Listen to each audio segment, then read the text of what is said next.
รายการภาคข่าวภายในแขวงท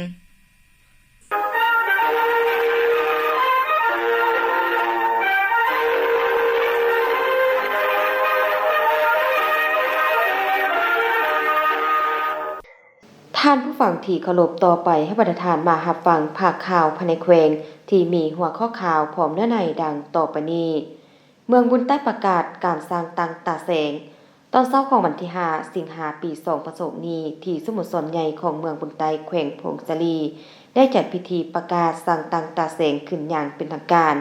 โดยเกียรติเข้าร่วมเป็นคณะประธานพิธีของทานบุญทวีสสุกันกรรมการสำรองศูนย์กลางภาครองเลขาพรรคแขวงพงศลีผู้สินำเวียกงานการเมืองแนวขีดพรรคพนักงานขั้นแขวงมีท่านผลจัตวาคำจันทร์แสงลาวงศ์กรรมการประจำพรรคแขวงหัวหน้ากองประชาการปกสแขวงพงศลี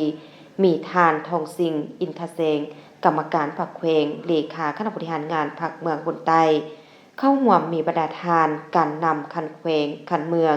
หัวหน้าห้องการของหัวหน้าอดีตการนำแขวงเมืองมีคณะรับผิดชอบการสร้างตังตาแสงบรรดาทานผู้ที่ถูกแต่งตั้งไปประจำการในหาตาแสงที่ขึ้นกับเมืองบุญใต้เลขาพรรคในบ้านอ้อมค้างเทศบาลเมืองและประชาชนบรรดาเผ่าบ้านอ้อมค้างเข้าร่วมในพิธีทานคำลาดวงมาลัยห้องเลขาพรรคเมืองประธานคณะกรรมการปกครองเมืองบุญใต้ได้ขึ้นรายงานย่อการสร้างตังแขวงอยู่เมืองบุญใต้ซึ่งบางตอนทานใดกล่าวว่าเมืองบุญใต้ตั้งอยู่ทิศใต้ของแขวงพงศลีห่างจากสำนักงานเทศบาลแขวง51กิโลเมตรทิศตะวันออกติดกับเมืองสัมพันธ์และเมืองคัวมีความยาว 71.70 กิโลเมตรทิศตะวันตกติดกับเมืองลาสปจีนมีความยาว 32 กิโลเมตรทิศเหนือติดกับเมืองบุญเหนือและเมืองพงศลีมีความยาว 62.50 กิโลเมตรทิศใต้ติดกับเมืองนามอแขวงอุดมไซมีความยาว 22.50 กิโลเมตรมีเส้นทางหลวงแห่งชาติ1ปีผ่านเทศบาลเมืองเสื่อมต่อบรรดาเมืองและออกสู่แขวงอุดมไซมีเนื้อที่การปกครองทั้งหมด 1,402 กิโลเมตรและเป็นเมืองทางผ่านออกสู่ทางรถไฟจากนั้นต่างนาคณะรับผิดชอบการสร้างตังตาแสงได้ขึ้นผ่านมติตกลงว่าโดยการสร้างตังองค์คณะพรรคหักฐานตาแสงคณะประจำพรรคเมืองตกลงเห็นดีสร้างตังองค์คณะพรรคหักฐานตาแสงบุญยองตาแสงหลองนายตาแสงสัมพันธ์ตาแสงจากคำแดงตาแสงภูผาเพิงและตาแสงสัมพันธ์ไซที่ขึ้นกับองค์คณะพรรคเมืองบุญใต้ผ่านข้อตกลงของประธานคณะกรรมการปกครองแขวงว่าได้การสร้างตังตาแสงภายในแขวงพงศลีขึ้นมอบข้อตกลงโดยทานบุญทวีสสุกันกรรมการสำรองศูนย์กลางภาครองเลขาพรรคแขวงพงศลีผู้สินำเวียกงานพรรคพนักงานขั้นแขวงขึ้นหับโดยทานทองสิงอินทเสงกรรมการพรรคแขวงเลขาคณะบริหารงานพรรคเมืองบุญใต้พร้อมนี้ยังได้ผ่านมติตกลงว่าด้วยการสร้างตังคณะพรรคตาแสงพันมติตกลงว่าด้วยการแต่งตั้งเลขารองเลขาคณะพรรคหาตาแสงผ่านข้อตกลงแต่งตั้งประธานของประธานหัวหน้าหน่วยงานและวิชาการตาแสงซอยเวียกขึ้นมอบข้อตกลงโดยทานทองสิงอินทแสงกรรมการพรรคแขวงเลขาคณะบริหารงานพรรคเมืองบุญใต้ขึ้นหับโดยบรรดาทานที่ถูกแต่งตั้งตามลำดับแนวการที่มีความหมายสำคัญนี้ทานบุญทวีสสุกันกรรมการสำรองศูนย์กลางพรรครองเลขาพรรคแขวงพงศลีผู้สินำเวียกงานพรรคพนักงานขั้นแขวงได้มีคำเห็นโอลมต่อพิธีเพื่อเป็นสีทิศเนืองทางต่อการสร้างตาแสงก่อนอื่นท่านได้แสดงความยองยอสมเสยต่อคณะรับผิดชอบการสร้างตังตาแสงพร้อมทั้งเน้นตื่มต่อผู้ที่ถูกแต่งตั้งว่าเพิ่มทวีความศักดิ์สิทธิ์และความใกล้ชิดในการคุ้มครองรัฐคุ้มครองสังคมให้ได้แนวทางของพรรคและกฎหมายของรัฐได้รับการจัดตั้งปฏิบัติอย่างทั่วถึงว่องไวและตอบสนองความมุ่งมา่ปรารถนาของประชาชนได้อย่างทันการสุขยุการพัฒนาเศรษฐกิจสังคมบุกทะลุแก้ไขความทุกข์ยากเป็นการดึงเอาทุนฮอนเทคนิควิชาการและการบริการของรัฐลงไปถึงหากฐานบ้านซอยให้ประชาชนมีเงินไขสร้างเศรษฐกิจครอบครัวหลุดพ้นออกจากความทุกข์ยากอย่างยืนยงให้ทั่วถึงต่อคณะพรรคเมืองบุญใต้ภาคส่วนคุ้มครองและสีนำโดยกง เล็งปรับปรุงการจัดตั้งในระบบการเมืองอยู่ตาแสงและบ้านให้ปลอดภัยเข้มแข็งหนักแน่นโดยสุ่มใส่ปรับปรุงก่อสร้างหลักฐานพรรคและการขยายสมาชิกพรรคให้มีคุณภาพยกสูงลักษณะนำหน้าเป็นแบบอย่างและความสามารถนำพาของคณะพรรคอยู่หักฐานไปพร้อมกับการเอาใจใส่อย่างต่างหน้าในการขยายพรรคในหักฐานประชาชนที่บ่แม่นรัฐกรรับประกันการเฮ็ดบทบาทเป็นแกนนำในการนำพาอยู่หักฐานพร้อมทั้งปรับปรุงกองจักรรัฐให้มีประสิทธิภาพและสุ่มใส่ปรับปรุงกองจักรและสร้างความเข้มแข็งดังบุคลากรให้มีความหนักแน่นเอาใจใส่จัดวางซับซ้อนพนักงานสมาชิกพรรคที่มีความรู้ความสามารถมีคุณสมบัติศีลธรรมปฏิบัติและมีจิตใจเสียสละบุกบืนไปประจำการอยู่แต่ละตาแสงโอกาสนี้องค์การปกครองแขวงพงศลียังได้มอบงบประมาณจำนวนเงิน245 ล้าน5แสนกีบและคอมพิวเตอร์พร้อมปรินเตอร์จำนวน5ชุดและธนาคารพัฒนาลาวสาขาเมืองบนใต้ยังได้มอบเงินจำนวน5ล้านกีบตื่นอีกเพื่อเป็นการประกอบส่วนเข้าในการบริหารเวียกงานสร้างตั้งตาแสงอยู่เมืองบนใต้ให้มีผลสำเร็จจากนั้นก็ได้พร้อมกันขึ้นตัดแถบผ้าและลันคอง9 บาทเปิดปลายสร้างตั้งตาแสงเมืองบนใต้อย่างเป็นทางการพิธีมอบรับสั่วข่าวโครงการก่อสร้างอาคารเบอร์2และเบอร์4สำนักงานเฮ็ดเวียกแผนกการขั้นแขวงตอนเช้าของวันที่4สิงหาคม2026ที่ห้องประชุมชั้น1ของอาคารเบอร์2ทางแผนกโยธาธิการและขนส่งแขวงพงศลีได้จัดพิธีมอบรับสั่วข่าวโครงการก่อสร้างอาคารแผนกการเงินแขวงแผนกอุตสาหกรรมการค้าแขวงและแผนกเทคโนโลยีและการสื่อสารแขวงและห้องการพัฒนาและบริหารตัวเมืองของโครงการพัฒนาเทศบาลแขวงโดยการเป็นประธานของทานสันติแก้วยสารรองเลขาพรรคแขวงประธานคณะกรรมการปกครองแขวงรองหัวหน้าคณะสีนำโครงการขั้นแขวงมีท่านบุญพนิชแก้วหุงกรรมการพรรคแขวงหัวหน้าแผนกโยธาธิการและขนส่งแขวงมีท่านลิวเมาซุงที่ปรึกษาบริษัทโนริโกแห่งสป.จีนบรรดาคณะสีนำโครงการขั้นแขวงมีบรรดาหัวหน้าของหัวหน้าแผนกการคณะอนุกรรมการคณะคุ้มครองโครงการต่างหน้าภาคส่วนผู้นำใช้อาคารแขกทึกเชิญและภาคส่วนที่เกี่ยวข้องเข้าร่วมพิธีทานดวงสมัยปิ่งสนิคำหัวหน้าโครงการพัฒนาเทศบาลแขวงได้รายงานประวัติความเป็นมาการก่อสร้างอาคารเบอร์2และอาคารเบอร์4ซึ่งประกอบมี11หน้าเวียกหลักของโครงการโดยจัดอยู่ในหมวดเวียกที่2คือหมวดเวียกก่อสร้างสำนักงานห้องการของแขวงภายใต้สัญญาการค้าระหว่างแขวงพงศลีกับบริษัทโนริโกแห่งสป.จีนในมูลค่ารวม$200 ล้านสหรัฐและเริ่มลงมือก่อสร้างในวันที่18 กันยายน 2019โดยมีระยะก่อสร้างตามสัญญา12 เดือนโครงการได้ถูกออกแบบให้มีทั้งอาคารห้องการระบบสาธารณูปโภคระบบไฟฟ้าน้ำประปาสุขาภิบาลระบบสื่อสารระบบป้องกันดับเพลิงตลอดหอเวียกภายนอกอาคารเพื่อรองรับการประจำการของหลายแผนกการจากนั้นที่ปรึกษาโครงการได้สรุปการจัดตั้งปฏิบัติโดยย่อทั้ง2อาคารในนี้อาคารเบอร์2เป็นอาคาร4ชั้นมีขนาดกว้าง21 เมตรยาว 62.50 เมตรและมีเนื้อที่นำใช้รวม 4,308.15 ตารางเมตรมูลค่าตามสัญญา$6,147,966 สหรัฐอาคารหลังนี้จะเป็นสถานที่ประจำการของแผนกการเงินแขวงและแผนกอุตสาหกรรมและการค้าแขวงและอาคารเบอร์4เป็นอาคาร3ชั้นมีขนาดกว้าง 15.50 เมตรยาว 42 เมตรและมีเนื้อที่นำใช้ 2,252.30 ตารางเมตรรวมมูลค่าตามสัญญา$3,673,389 สหรัฐพร้อมนั้นผู้เข้าร่วมได้ลงกวดการตัวจริงภาคสนามและกวดการหน้าเวียกตามสัญญาและการปฏิบัติตัวจริงตึกเบอร์2และเบอร์4จากนั้นผู้เข้าร่วมประกอบคำคิดความเห็นพร้อมทั้งเซ็นบทบันทึกมอบรับสั่วข่าวระหว่างผู้รับเหมาและผู้นำใช้โดยยั่งยืนจากโครงการและแผนกโยธาธิการและขนส่งแขวงและผู้เข้าร่วมเป็นสักขีพยานโอกาสนี้ประธานมีความเห็นอบรมและอย่างเน้นหนักให้4ภาคส่วนผู้นำใช้อาคารร่วมกันสร้างระเบียบคุ้มครอง แบ่งขอบเขตรับผิดชอบให้ชัดแจ้งนำใช้ระบบไฟฟ้าน้ำประปาและอุปกรณ์ต่างๆให้ถูกวิธี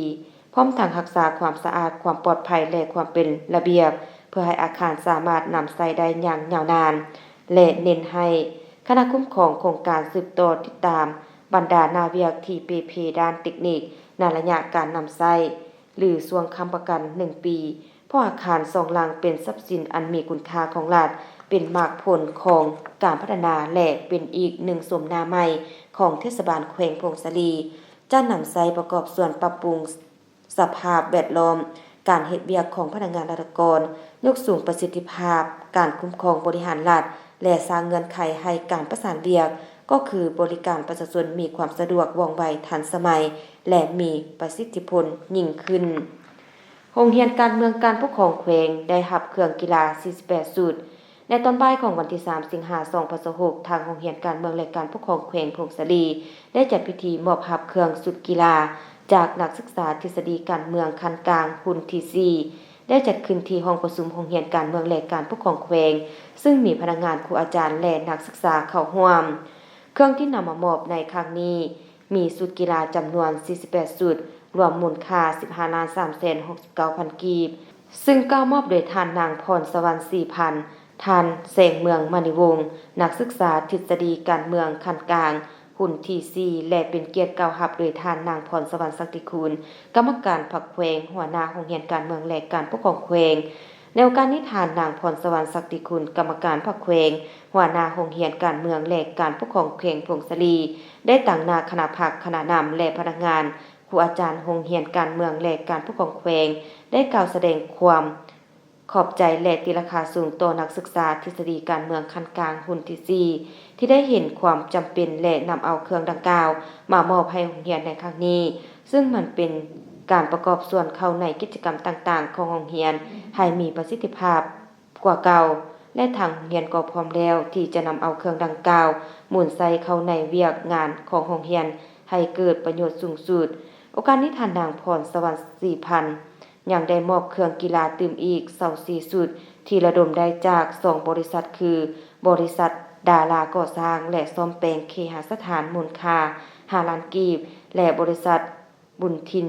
ใส่ก่อสร้างและซ่อมแปลงเคหสถานมูลค่า5ล้านกีบพร้อมนี้ท่านแสงเมืองมณีวงศ์ยังได้มอบเครื่อง24ชุดมูลค่า5,369,000 กีบตื่มอีกครอบครัวทานพันเอกนางพวงทองสุญญวงศ์มอบเครื่องเฟอร์นิเจอร์ให้ศาลประสนแขวงพงศลีในตอนบ่ายของวันที่4สิงหาคม2026นี้ที่ห้องประชุมศาลประสนแขวงพงศลีครอบครัวทานพันเอกนางพวงทองสุญญวงศ์ได้นำเอาตังที่จะนำใช้ในห้องประชุมจำนวน30หน่วยมูลค่า30ล้านกีบและครอบครัวทานสมจิตยินดารัตน์ได้นำเอาโฟเดียมที่จะนำใช้ในห้องประชุมจำนวน1หน่วยมูลค่า4ล้าน5แสนกีบมอบให้ศาลประชาชนแขวงพงศลีซึ่งกล่าวมอบโดยแม่นผู้ตั้งหน้าของ2ครอบครัวมอบเครื่องดังกล่าวโดยทานขันทไสตั้งหน้าครอบครัวท่านพันเอกนางพวงทอง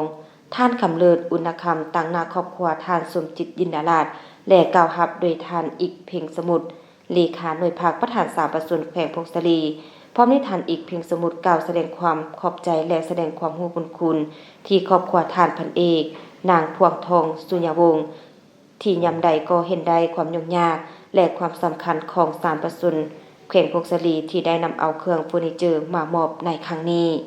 พบปะแลกเปลี่ยนบทเรียนและประสบการณ์เวียกงานแนวโฮมระหว่างคณะผู้แทนคณะกรรมการแนวลาวสังสาสตร์แขวงพงศลีแห่งสปป.ลาวกับคณะผู้แทนคณะกรรมการแนวโฮมแห่งศาสตร์แขวงเดียนเบียนแห่งสสเวียดนาม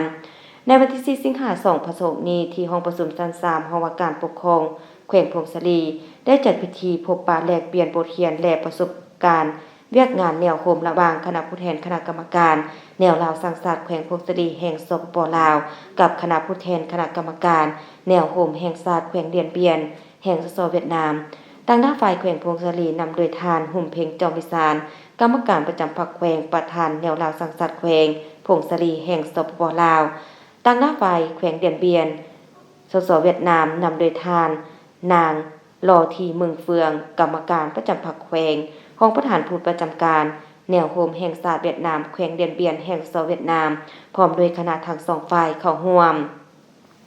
ในพิธีทั้งสองฝ่ายได้ผัดเปลี่ยนกันรายงานสภาพการโดยย่อเกี่ยวกับสภาพการพัฒนาแขวงพงศลีและแขวงเดียนเบียน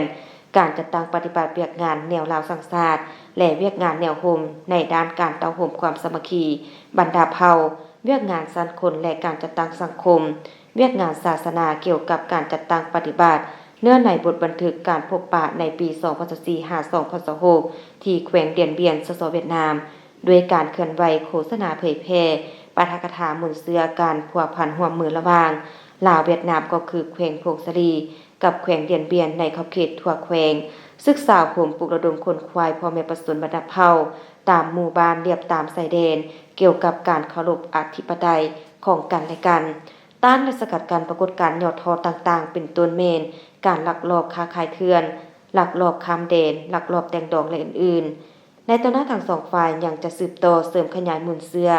ความสามัคคีแบบพิเศษการพัวพันหัวมือหอบด้านระหว่างลาวเวียดนามเว้ารวมเว้าเฉพาะก็คือระหว่างแขวงพงศลีและแขวงเดียนเบียนเพิ่มทวีการโฆษณาเผยแพร่และศึกษาผมมูลเสื้อสายพัวพันอันยิ่งใหญ่การหัวมือหอบด้านระหว่าง2ภาค2รัฐให้พนักงานราชการและประชาชนทั้งสองแขวงรับรู้และเข้าใจอย่างลึกซึ้งและนักแน่นปลุกระดมคนควายประชาชนให้แข็งแรงกว่าเก่าต่อความเป็นเจ้าการในการเข้าร่วม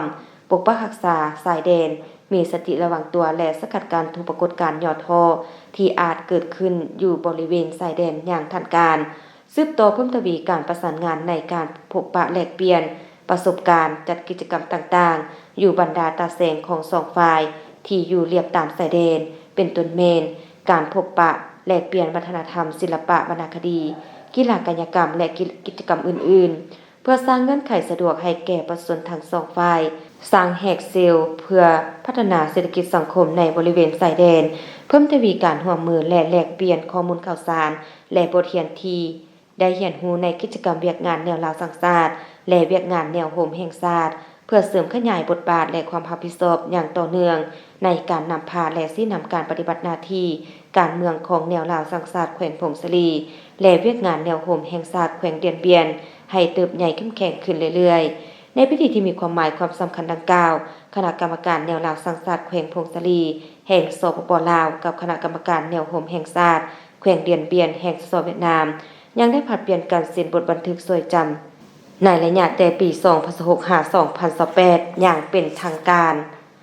พิธีประกาศการแต่งตั้งประธานของประธานคณะสมาชิกสภาแห่งชาติประจำเขตเลือกตั้ง2แขวงพงศลีพิธีดังกล่าวได้จัดขึ้นในตอนเช้าของวันที่ 3 สิงหาคม 2026 นี้อยู่ที่ห้องประชุมใหญ่สภาประชาชนแขวงพงศลีเป็นเกียรติเข้าร่วมโดยทานกองแก้วไสสงครามกรรมการศูนย์กลางพรรคของประธานสภาแห่งชาติมีทานพลตรีสมพรมิตรพรกรรมการศูนย์กลางพรรคเลขาพรรคแขวงประธานคณะสมาชิกสภาแห่งชาติประจำเขตเลือกตั้งที่2มีบรรดาทานคณะประจำพรรคแขวงกรรมการพรรคแขวงคณะประจำสภาประชาชนแขวงสมาชิกสภาแห่งชาติประจำเขตเลือกตั้งและสมาชิกสภาประชาชนแขวงประธานคณะกรรมการปกครองแขวงคณะแผนกออมคางแขวงคณะห้องว่าการสภาประชาชนแขวงและพนักงานเสนาธิการของสภาประชาชนแขวงเข้าร่วมในพิธีทานเข้มพรอนุทัย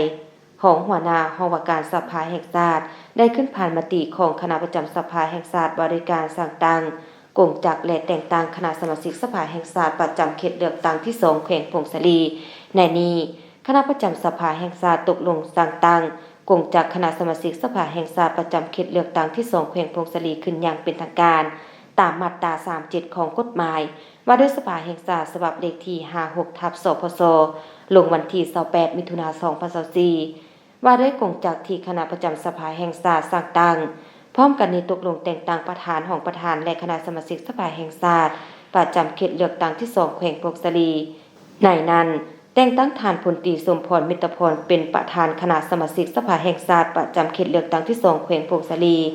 แต่งตั้งทานสมจิตหับนากรเป็นรองประธานแต่งตั้งทานพลจตวาสุรินทร์พรคำพจันทร์ทานปริเอกกรกันพรหมวงศ์ทานจิตตพรเมฆดาราท่านนางจันมณีดวงผาสุขท่านคำพันธ์คุณสมบัติเป็นคณะสมาชิกสภาแห่งชาติประจำเขตเลือกตั้งที่2แขวงพงศลี โอกาสดังกล่าวทานกองแก้วใส่สงครามกรรมการศูนย์กลางภาคของประธานสภาแห่งชาติได้มีความเห็นอารมณ์ต่อพิธีประกาศการแต่งตั้งบุคลากรประจำสภาประชาชนคันแขวงพงศลีโดยได้แสดงความยุยามถามข่าวความสามัคคีหักแพงอันอบอุ่นจากคณะประจำสภาแห่งชาติมาอย่างบรรดาทานการนำของแขวงสภาประชาชนแขวงอำนาจการปกครองแขวงคณะประจำสภาประชาชนแขวงพร้อมนี้อย่างใดเน้นให้คณะสมาชิกสภาแห่งชาติประจำเขตเลือกตั้งต้องมีกลไกการประสานงานกับบรรดากรรมาธิการของสภาแห่งชาติและสภาประชาชนคัดแขวงในการปฏิบัติสิทธิและหน้าที่เพื่อติดตามกฎการจัดตั้งปฏิบัติแผนพัฒนาเศรษฐกิจสังคมแผนงบประมาณแห่งรัฐบรรดาโครงการลงทุนของรัฐบาลที่มีมูลค่า50 ตื้อขึ้นไปบรรดาโครงการที่ส่งผลกระทบโดยตรงต่อสิ่งแวดล้อมและชีวิตการเป็นอยู่ของประชาชนนับทางบรรดาโครงการที่สัมปทานที่ดินที่บ่ได้ปฏิบัติสัญญาที่เซ็นกับรัฐบาลหรือโครงการที่มีความซักซ้าแก่ยาวตามคำสั่งเลขที่06/นย.ลงวันที่7 มีนาคม 2025ว่าด้วยการติดตามกฎการและแก้ไขปัญหาแห่คำตุกโคนหินและทรายตามบรรดาสายน้ำห้องห้วยและการคุ้มครองการขุดค้นเหตุต่างๆในขอบเขตทั่วประเทศเราในการสร้างและปรับปรุงนิติกรรมของท้องถิ่นการตกลงปัญหาสำคัญของท้องถิ่นรวมทั้งการติดตามกฎการและการสร้างเงื่อนไขอำนวยความสะดวกให้แก่การเคลื่อนไหวของสมาชิกสภาแห่งชาติสมาชิกสภาประชาชนแขวงเป็นต้นสถานที่เฮ็ดเวียกที่เหมาะสมพาหนะรับใช้ในเวลาลงเคลื่อนไหวพบปะผู้มีสิทธิเลือกตั้งอยู่เขตห่างไกลโซลีเขตทุรกันดารเพื่อให้สำเร็จหน้าที่การเป็นตัวแทนแก่สิทธิผลประโยชน์ของประชาชนลาวบรรดาเผ่าต่อไปให้ประธานมารับฟังพยากรณ์อากาศประจำวันที่5 สิงหาคม 2026สภาพรวมห้องความกดดันต่ำหรือห้องฝนอย่างพาดผ่านภาคเหนือของประเทศลาวสมทบกับลมมรสุมตะวันตกเฉียงใต้พัดปกคลุมซึ่งจะเฮ็ดให้มีฝนตกฟ้าร้องฟ้าเลื่อมในระดับคอยปานกลางอยู่เกือบทั่วไปและจะตกหนักอยู่บางวอนพร้อมมีลมพัดแรงเป็นบางโอกาสอยู่ในแต่ละภาคพยากรณ์อากาศในเวลา 7 โมงของวันที่5 สิงหาคม 2026หาเวลา 7 โมงของวันที่6 สิงหาคม 2026สภาพอากาศของแขวงพงศลีและบรรดา7เมืองมีฝนตกในระดับคอยเนื้อที่การปกคลุมของฝนเท่ากับ35ส่วนห้อยอุณหภูมิต่ำสุดอยู่ในระหว่าง18 20 องศาและอุณหภูมิสูงสุดอยู่ในระหว่าง25 27 องศารายงานสภาพอุณหภูมิและปริมาณน้ำฝน24 ชั่วโมง7เมืองทั่วแขวงพงศลีอุณหภูมิต่ำสุดของมื้อนี้ 18.5 องศาอุณหภูมิสูงสุดของเมื่อวานนี้23 องศาปริมาณน้ำฝน24 ชั่วโมงผ่านมาเมืองบุญเหนือ37 มิลลิเมตรเมืองพงศลี 14.2 มิลลิเมตรเมืองยอดอู30 มิลลิเมตรเมืองบุญไต 48.6 มิลลิเมตรเมืองสำพัง 3.5 มิลลิเมตรเมืองขวา 14.6 มิลลิเมตรเมืองใหม่ 3.4 มิลลิเมตรดังนั้นจึงแจ้งเตือนถึงประชาชนบรรดาเผ่าองค์การปกครองท้องถิ่นและองค์การจัดตั้งทุกภาคส่วนจงมีสติระมัดระวังต่อสภาพฝนตกหนักติดต่อกันหลายวันที่จะให้มีน้ำท่วมสู่ดินเจือนและน้ำท่วมอ่างในตัวเมืองคอยติดตามข่าวพยากรณ์อากาศจากแผนกเกษตรกรรมและสิ่งแวดล้อมแขวงอย่างเป็นประจำเทียบฟังผ่านไปในคอมเมนต์พยากรณ์อากาศประจำวันที่5 สิงหาคม 2026ท่านผู้ฟังที่เคารพข่าวภาคนี้หมดเพียงเท่านี้เวียงสวรรค์อ่าน